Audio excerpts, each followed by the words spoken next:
Good morning. Hey, it's Nikki, and I'm here with Amy.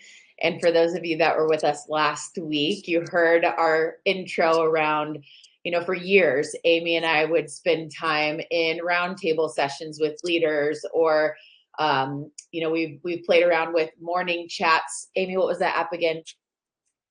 Oh, it's Clubhouse. Clubhouse, yes. So we Yep. would get on Clubhouse in the morning and just talk real talk stuff. And we've done this for years. And I'm like, why not do this inside of PFN? So this is our new our conscious conversation series where we just talk about relevant, real talk comments and topics around what's happening in life. And Amy texted me this week and said, "Oh, I got one." So got two boys. For those of you that know anything about Amy, she is a wonderful mom, and her boys are such a joy in her life. And I've been around for their journey. I think, I don't know, they were like 2 and 3 when I met you. So I've been along for the whole journey. And one graduated last year, and the other one is graduating this year.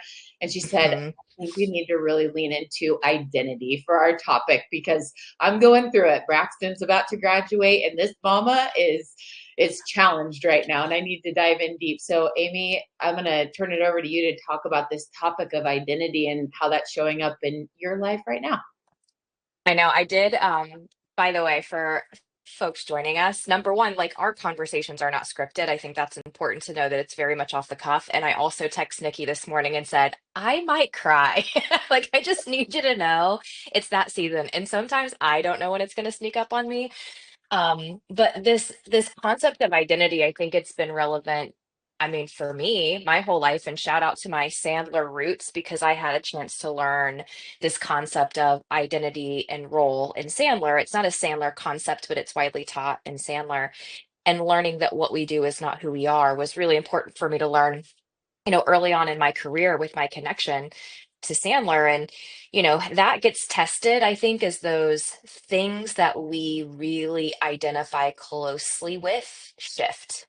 So it could be money, if we feel like money is the thing that makes us feel successful or safe or whatever, it doesn't mean that that may not be true, but I think it's helpful to look at of like how does my self concept change when my money's not in a good place, or if we think it's how we look physically, if we are not the weight we want to be, if we start to see aging on our face, especially as women. I think we've been kind of trained, like, let me get on a soapbox here for a second, Nikki. Oh, yeah. I think guys can get older and they are like, oh, he's got the dad bod. Like, oh, he looks wise. Oh, we love that gray. A woman is gray and they're like, damn, she's not aging very well. And then she So does true. something about her aging and they're like, she should age gracefully. Like, it's kind of a damned if you do, damned if you don't. But if we're really identified with how we look, guess what? Father time gonna catch up with all of us. Like, and then that's tested. And then these roles that, I mean, even though I will be a mom for the rest of my life, what the role of mom looks like shifts all the time, from the time your kids are babies to toddlers to now they get in school and then they get their driver's license. And now knowing like, oh, they're graduating and this is their time to fly. I'm happy for them, but there is a mix of emotions of like, oh my gosh, what does my life look like now that this role of mom is changing? So I think this is such a relevant conversation for us to have, no matter where you are in life, like what do you identify with? So for you, Nikki, what have been some of those? If you hear that, by the way, that's my dog I hear who Lee. that sleep. He's not going to daycare today, and he's pissed because of it. But for you, what are there some of those things like that you've had to Oh my gosh. kind of manage your identity struggle with? Yeah, and I didn't mention when we kicked off, for those of you that don't know, Amy not only has been a dear friend to me, but a wonderful coach in my life. And I've gone to many of her coaching sessions and retreats in beautiful places. And it's really about this deep inner work, like working on ourselves from the inside out. So Amy opened up my journal. I have a journal every year that's like the focus of my word of the year and who I want to be. And it always starts with my life wheel. And I look at all of these different areas of my life wheel from, financials and health and business and my husband and God, all of those things.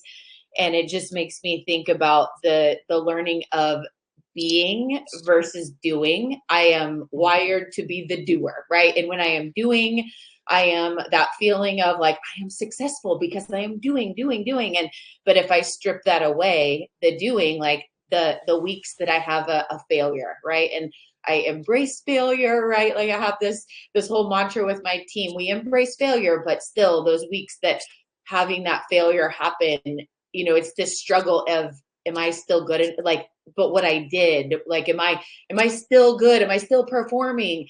And it's just gosh, taking a step back at just being.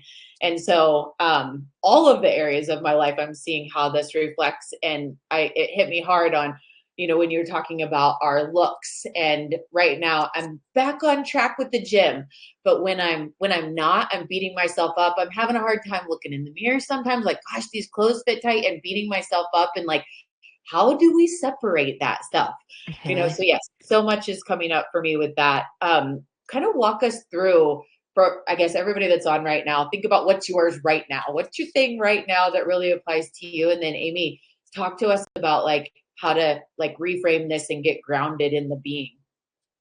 I think, what comes to mind for me is like right now it's raining here in Indiana where we are. It's like cloudy, it's crappy. Those are the conditions that's outside. But the sun is still shining even though we can't see it. Like the sun is still the sun regardless of the conditions that happen around it. And I think that is a good metaphor for us to lean into for ourselves of roles can be the conditions that we take on in our lives, and some more meaningful than others. The meaning that we make of it is, I think that's important for us to look at. But I think it's helpful for us to look at like what is still true about me, regardless of those things, regardless of me being needed as a mom. What's still true? Well, I'm still going to be loving and caring and involved. And while, I've walked alongside them through their teenage years, because I've kind of shared parenting in my mind. It's like we lead from the front for the first like 12 years of their life, which is like, follow me. This is how you need to do things. When they get to be teenagers, we start to kind of guide from the side. And even though they may want to push us away, but we're guiding from the side of like they're learning how to do things and take responsibility for themselves. And now, like, we're learning, my husband and I are learning how to lead from behind. Like, this is now, they've got to go through challenges and make mistakes and all of that. But regardless of what position we've played as parents, like the humans we are and the love we bring will always be true. Always. So I think it's helpful to look at the constants. And with our bodies, I mean, shit, we might need to start, guys on here, I apologize. We might need to start like a, perimenopausal support group for Thursdays because things change and you're like, I feel like a stranger in this body of mine. And yet, what's true beyond that? What is true beyond the body about me, of who I am, of the character I bring, of the values that are important? I think that is always a helpful reflection is to find the constant. Yeah. And my constant in that, I have to just share for a second because I go through this. You and I have talked about this so much over the years, is gratitude for my healthy body, right? I get Mhm. wrapped up sometimes in like, gosh, this hair and these grays, and gosh, I put on this weight. And the recentering for me is the gratitude that I have energy. I can Mhm. walk.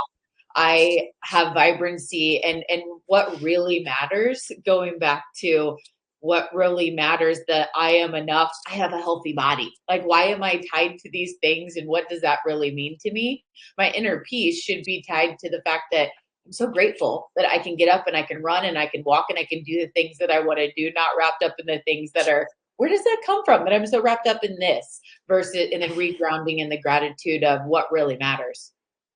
So true. I think that when we have everything that matters, it's easy to then long for the things that don't. And then Mm. that's what our attention, where our attention goes and we kind of feel like we need to strive for something or, long for something.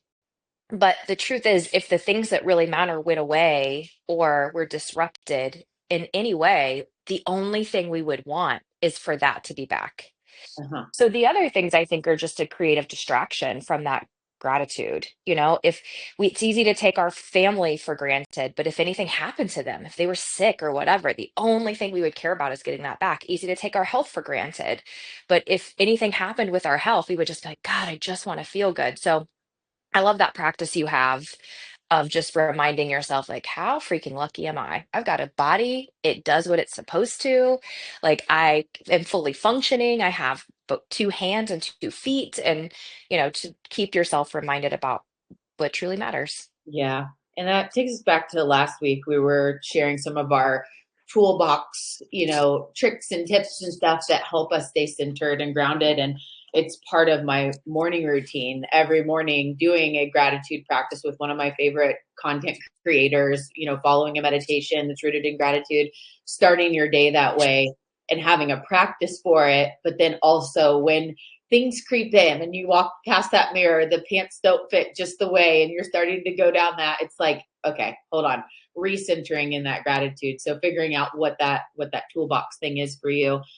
Amy, last year we were on the High Vibe Tribe Retreat, which what I mentioned a few minutes ago, going to many beautiful places in the world with you and Des Garcia in these inner work retreats. And we spent an entire week with other women and crying and laughing and all the things to work from the inside out. And last year I said, I think all of us could agree that the entire journey is centered around inner peace.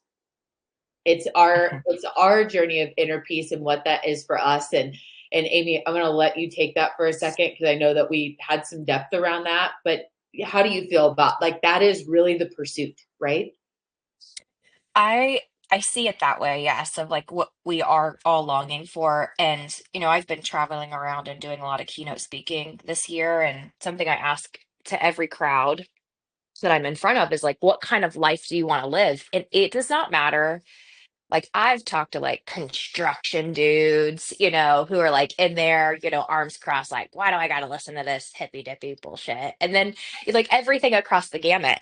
It doesn't matter the audience I've been in front of. Every single group has said, I just want to be happy. I want to feel fulfilled. I want inner peace. I want like, so there is this feeling of just of contentness of like everything's okay. I'm gonna, you know, this is like sigh of relief that I think people are looking for, but we are often looking for it to be fulfilled by some external accomplishment or like false location. Like, once I get here, once I have this much money, once my body looks like this, once my kids are this age, once I get this promotion, but then we get to that destination and we don't even realize we've gotten there because we've already set our eyes on the next thing. And so it's just this constant chase. And I think if we can notice what we're feeling and experiencing and then learn how to seek that solace within and that comfort within through the being, through the connection, the quietness, the discomfort, having that kind of relationship with yourself is, I think, what we're really seeking, and there are many paths to getting there. There isn't one right way, but I think just being a seeker is kind of the first step, and recognizing that my inner world creates my outer world and Mhm. not the other way around gives us a whole lot of power, to feel better and to be better. Yeah, yeah. I put that in this category of awareness. The awareness of my inner self is the most important thing. And how do I focus on this that helps me go from the everything's around the doing and what is the being, and being to me, I'll just share a couple of, ideas, and Amy, I'd love for you to share yours, like creating white space for myself. I actually put white space blocks on my calendar. Break, Mhm. take a break. Go and spend time just outside. I know that outdoors recenters me. So if I see that I've got a really heavy schedule, which is most days, I put a break, and I know that if I go walk outside in silence, I don't have my phone, that is something that helps me recenter. And I know that it helps me with my being journey. I Mhm. also know that something challenging for me, it's just not come natural, is journaling. People would tell me this for years, and I'm like, I don't get it. What do I write down? I finally realized the power of writing down how I'm feeling and reflecting on that, not just in the moment of writing it down. There's I don't know, it's cathartic to write it down, but also just in the weeks ahead, I go back and I reflect back and I see where I was, and I'm celebrating that with myself, like in silence while I'm reading what I wrote down. Just these simple things that help us to anchor, right, in who we want to be. Evening reflection, spending time, dedicated time with my husband. I know that that really is important to me. Service. If I don't have times in my life where I'm serving others, this just came up for me because I'm on a break. I'm on a sabbatical from work, first one I've really ever taken aside from a vacation. And I wrote down many things I wanted to do, and it's, things around my house. I love flowers and continuing to plant and be outside and all that, but I was like, what am I doing for others while I'm on this break? And then brainstormed a list, and I've already got things on the calendar, people that I'm taking to lunch that I haven't seen in years, that I'm like, I just know I can provide value, and I get my cup filled being around them. So, Amy, what is that for you? Some of those things that keep you grounded in your best self? I mean, I think, meditation, breath work, sitting still and undistracted is helpful. I agree with the getting out in nature. I think spending time with the people you love is really helpful to just, I think it helps you anchor in what really matters, but be present and, um, really live your life in the moment. I think that's helpful. Service, I agree. Of like, how can you just help people in whatever way might be there? I think it's helpful for us to kind of reflect on how much time do I spend undistracted with me? And a lot of times people don't like meditation because they're uncomfortable sitting with themselves and their thoughts, Mhm. um, or I just think of all the things like I used to be terrified to go and eat by myself. I'd be like, oh my gosh, what people will think I'm a weirdo, sitting down and eating by myself. And I think, how much time can we just enjoy our own company? Because I mean, I say it all the time. Like we are the constant in our lives. There is no escaping us. And if we can build a really good relationship with us, I think we have a better relationship with the world, and not in a selfish way, not in an I'm the only one that matters, but in a way that's learning how to connect to a wholeness within ourselves that we're often looking to fill with some external doing. Mhm. And I think when we do that, we solve the hard problem. Like that is the tagline for conscious habit is the root of result begins within. When we start to solve these what we believe are problems outside of us internally, and we get to the center of our wholeness, then life just feels a lot more fun and easy, and the highs and lows don't feel so drastic. Mhm. I think that's incredibly important to pay attention to. Totally. Well, let's go back before we hop off. We're going to dig in just a little bit to what you're doing to prepare for Braxton's graduation, because it's coming up right around the corner. So, this was the topic that led to, this conversation today. This is a major transition moment. You have two incredible boys that have done crazy awesome things, particularly Mm. riding this high of life right now. You've been at all of these different sporting events this year and prom and all of these things. And just I'm gonna let you share like what's happening for you right now as you prepare for the big day and beyond for Braxton. I oh gosh, it's a mix of things. Because while I do think that our perspective is so important, because I mean, my story could be like, oh my God, this is so sad. These kids, life, time is a thief, and I just want them to be babies again. I like my heart is broken. Like that could be my story. My story also could be like, this is incredible. I'm so happy for them. I can't wait. And to be honest, it's kind of a combination of the two. But for me, I'm being very aware of what story am I telling myself, but simultaneously, Leaf is like, I don't care about this. You need to play with me. But simultaneously, I am not talking myself out of feeling the hard feelings, Mhm. because I think that is one of the pieces of learning how to find inner peace with ourselves. Isn't that life just becomes easy and we find this in space? It's that we don't run from the hard emotions. And that's usually what we're afraid of experiencing. It's the hard feelings. It's Mhm. not the experiences themselves, it's the feelings that come with it. And so I have sat in the sadness, and I have sat in the it's okay to mourn the closing of a chapter. It's okay to feel excited for the opening of a new one. So I've been honoring the emotions without becoming them. And I think that's been an important part of my own learning journey is I can feel the sadness, but I don't have to embody the sadness and let that become my story for the day. Mhm. And once the feelings are felt, they move through us pretty quickly. When we become it, we tend to hold on to it and we need to make meaning of it, you know?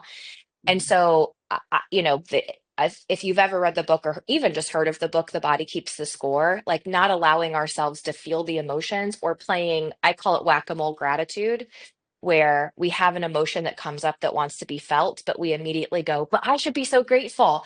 And it's like, yeah, both things can be true at the same time. I can be incredibly grateful and I can also be sad. Like both of those are okay to experience. Mhm. I've got two things that you shared that came to mind. One, the shoulds in Mhm. life, like how we handle those.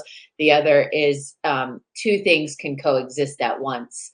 We can allow and feel the sadness and let ourselves be there, and at the same time, also look at the opportunities to come. Like, wow, how is life going to be different, and what might this open up, right? So let's start with the shoulds. Give us some coaching around, you hear this a lot when you're working with executive leaders, right? The shoulds, like you hear them say that. What do you share with them when you hear that? I think it's helpful to be like, where does that come from?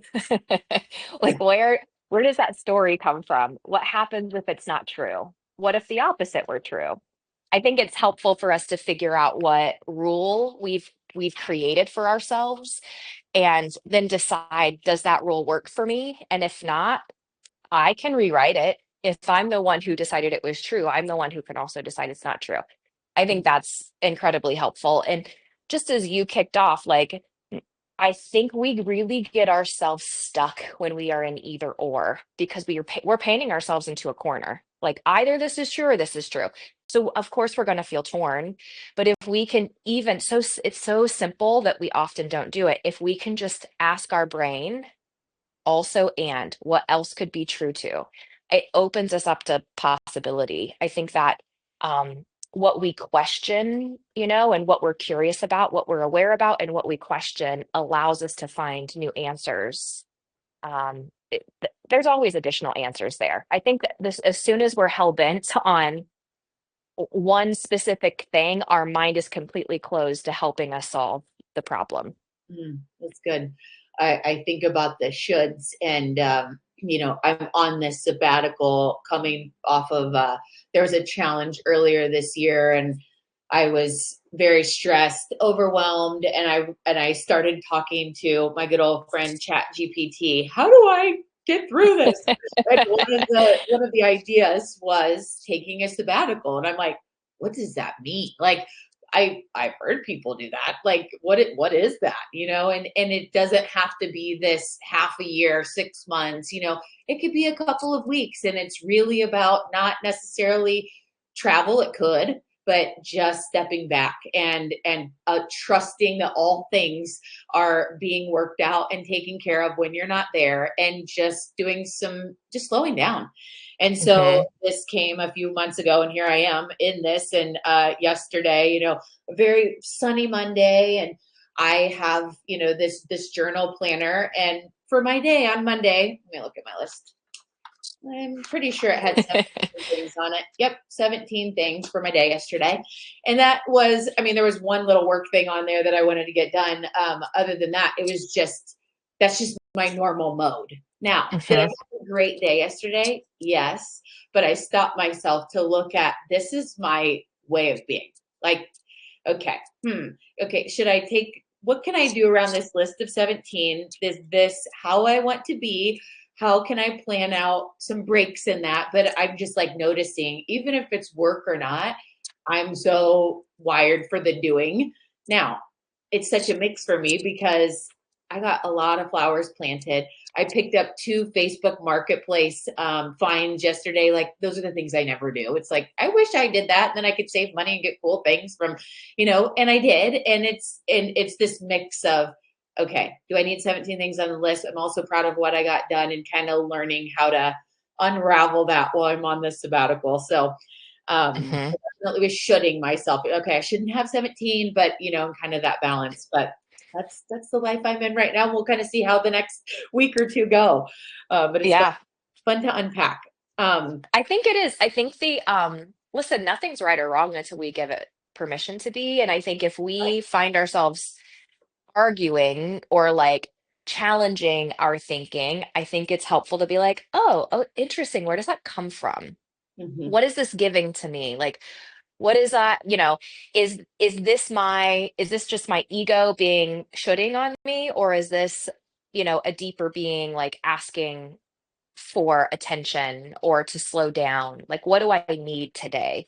And Yeah. listen, I mean, yes, we have to do in life. That is just part of it. We're not like Buddhist monks who get to spend 8 to 12 hours a day meditating.